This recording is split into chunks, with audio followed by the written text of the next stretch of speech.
Le député ghanéen, troisième vice-président du Parlement de la CEDEAO, a appelé à des réformes radicales de l'instance sous-régionale. Alexandre Afanyo Mark, comme c'est de lui qu'il s'agit, n'a pas manqué de souligner les lacunes de la CEDEAO tout en proposant des changements radicaux en vue de renforcer le rôle et l'efficacité du Parlement dans la conduite de l'intégration régionale.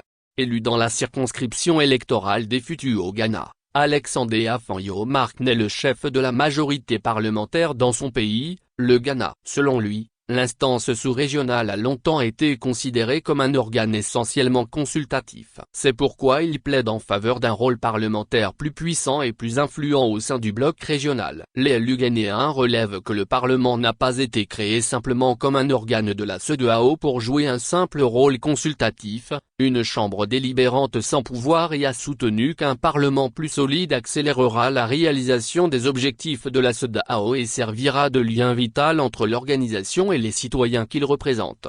Alexandre Afanyo Mark n'avait présidé le samedi dernier la session de la 6e législature du bloc régional. Il a dans son intervention identifié deux problèmes critiques entravant l'efficacité de la CEDEAO, à savoir un manque généralisé de connaissance des activités de l'organisation et une absence préoccupante de synergie et de collaboration entre ces différents organes. Il n'est pas allé loin pour critiquer la structure organisationnelle actuelle de la CEDEAO, avant de déclarer qu'il y a une commission qui siège quelque part et un parlement qui siège quelque part. Nous agissons en silo. Le député ghanéen a déploré que récemment le président du parlement de la CEDEAO a été relégué au second plan et s'est vu refuser la possibilité de s'adresser à une réunion d'urgence des chefs d'État de la CEDEAO, contrairement aux autres chefs de commission et même à un envoyé spécial de l'ONU, et a de ce fait émis le souhait de réformes radicales.